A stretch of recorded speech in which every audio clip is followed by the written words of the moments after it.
Hello नमस्कार दोस्तों। आइए जानते हैं संभल ज़िले की कहानी। जब से जामा मस्जिद में विवाद छिड़ा है और 5 लोगों की जान गई है, उस दिन से लेकर अब तक संभल ज़िला नए नए खुलासे कर रहा है। वहाँ की ज़मीन इतिहास उगल रही है और बार बार कुछ ना कुछ वहाँ पर देखने को मिल रहा है। जैसे बहुत सारे वहाँ पर कुएँ मिले हैं और बावड़ी मिली हैं, उनमें दबे हुए कुछ मूर्तियां मिली हैं, जिन्हें देखकर हिंदू समुदाय के लोग खुश भी हैं और हैरान भी हैं कि उनकी संस्कृति को किस तरह से संभल जिले के अंदर दबाने की कोशिश की गई थी। इस बावड़ी को देखने के लिए दूर दूर से लोग आ रहे हैं और इसके बारे में नए नए खुलासे भी हो रहे हैं। संभल मुस्लिम बहुल इलाका है। मुस्लिम बहुल इलाके में लक्ष्मणगंज एक मोहल्ले में बावड़ी की तलाश में कई दिनों से खुदाई चल रही थी। खुदाई के दौरान वहां पर सीढ़ियां सामने आईं और इस सुरंग जैसी सीढ़ियां दिखाई देने लगीं। जैसे ही गलियारे भी सामने आए, कमरे जैसी आकृतियां भी मिलने लगीं। इस स्थान पर भूमिगत विशाल इमारत की मौजूदगी के भी संकेत मिल रहे थे। लक्ष्मणगंज में 17 दिसंबर को खंडरनुमा प्राचीन मंदिर मिला था। इसे 150 वर्ष पुराना वाक़े बिहारी मंदिर भी बताया गया था। संपूर्ण समाधान दिवस में सनातन सेवक संघ के पदाधिकारियों ने डीएम को प्रार्थना पत्र देकर लक्ष्मणगंज के ही एक प्लॉट में प्राचीन बावड़ी होने का दावा किया था। इसी के आदेश पर जब डीएम ने वहां पर तहसील और पालिका की टीम ने मौके पर पहुंचकर बताई गई जमीन पर खुदाई शुरू की, तब 1 घंटे की खुदाई में दीवारें दिखने लगी थी, तो नीचे बावड़ी होने की बात भी कबूली गई और वहां पर उसके होने के सबूत भी मिले। इसके बाद रविवार को जब दूसरे दिन खुदाई में कमरे जैसी आकृतियां मिलीं, तब लंबा पक्का गलियारा भी सामने आया। इससे जुड़े लंबे रास्ते को भी सुरंग की राह माना जा रहा था और उसके आगे खुदाई चलती रही। सोमवार को खुदाई में सीढ़ियां नजर आने पर उस जगह जेसीबी के स्थान पर मजदूरों को लगाया गया। मौके पर मौजूद अधिकारियों ने कहा कि जेसीबी को मिट्टी उठाने तथा और दूसरे स्थानों में खुदाई में लगाया जाए। सीढ़ियां और इससे जुड़े प्राचीन भवन के मूल स्ट्रक्चर को नुकसान न पहुंचे, इसलिए इस स्थान पर मजदूरों से खुदाई कराई जा रही है।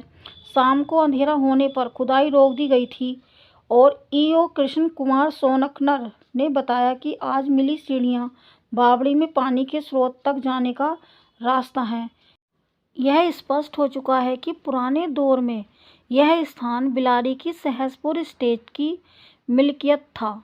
इस संपत्ति पर काबिज हुए स्टेट परिवार के रिश्तेदार सिपरिया गेरा ने मीडिया को बताया कि राजशाही के दौर में इस स्थान का प्रयोग सैनिकों के लिए किया जाता था। सहसपुर से अब बदायूं जिले में आने वाले स्टेट के नियंत्रण वाले गांवों तक जाते समय सैनिक चंदोसी में रुकते थे। राज परिवार भी अपनी यात्रा के बीच यहाँ रुकता था। गर्मी में तपिश से बचने के लिए बावड़ी के आसपास के इस भूमिगत परिसर को उठने बैठने के लिए भी इस्तेमाल में करते थे और इसका इस्तेमाल उठने बैठने के लिए भी किया जाता था। तब सैनिक यहाँ बने गलियारों में मौजूद रहते थे। इस बावड़ी को बहुमंजिला बताया जा रहा है और इस बावड़ी में बहुत सारे कमरे होने की संभावना है। अभी इसकी खुदाई चल रही है। लगभग काफ़ी खुदाई हो चुकी है और अभी बहुत सारी खुदाई होनी बाकी रह गई है। इस बावड़ी में जब तक खुदाई चलेगी तब तक नए नए खुलासे होते ही रहेंगे। बहुत सारी चीज़ें इसमें देखने को मिल रही हैं। निरे दरवाजे और बहुत सारे महल जैसे कमरे छोटे छोटे बने हुए हैं, जिनका उपयोग सैनिक रुकने के लिए करते थे और जो राजशाही परिवार होते थे वो अपनी यात्रा के दौरान भी यहाँ पर रुकते थे। धूप से बचने के लिए यहाँ पर इसका उपयोग किया जाता था।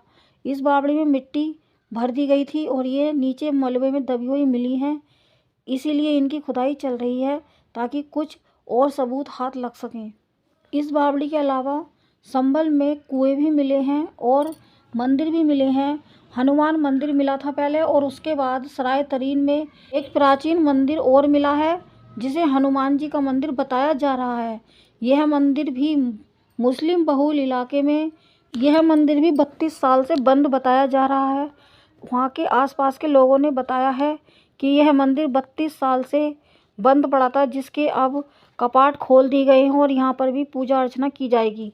1992 में संभल में हुए दंगे के बाद से बंद मोहल्ला कच्छ वायना स्थित प्राचीन राधा कृष्ण मंदिर को भी 32 साल के बाद मंगलवार को प्रशासन ने खुलवा दिया है। मंदिर की साफ सफाई के बाद लोगों ने पूजा अर्चना शुरू कर दी है। मंदिर की सुरक्षा के लिए फोर्स तैनात की गई है। नगर निवासी सुमित कुमार सैनी ने बताया कि 1992 से पहले मोहल्ला कछवायना में मिश्रित आबादी थी। यहाँ पर सैनी समाज के 200 परिवार रहते थे। 1992 में दंगा भड़का तो मोहल्ला मुस्लिम बहुल होने के चलते सैनी समाज के लोग काफ़ी डर गए थे। इसके बाद लोगों ने इधर इधर जाकर रहना शुरू कर दिया था। कुछ ही समय में सैनी समाज के सभी परिवार अपने अपने मकान बेचकर मुस्लिमों को बेचकर चले गए थे और ये हिंदू बहुल इलाके में जाकर बस गए थे, जिसके बाद मंदिर बंद हो गए थे। मुस्लिम बहुल क्षेत्र होने के कारण सैनी समाज के लोग नियमित पूजा अर्चना नहीं कर पाते थे। बताया जा रहा है कि मंदिर में लगे ताले की चाबी उनके भाई कल्लूराम सैनी के पास रहती थी। त्योहारों के अवसर पर ही मंदिरों को खोला जाता था।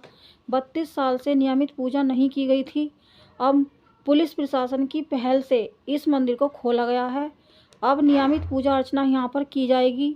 संभल में एक और मंदिर के दरवाजे खुलने के बाद से हिंदू समुदाय के लोगों में खुशी का माहौल बना हुआ है।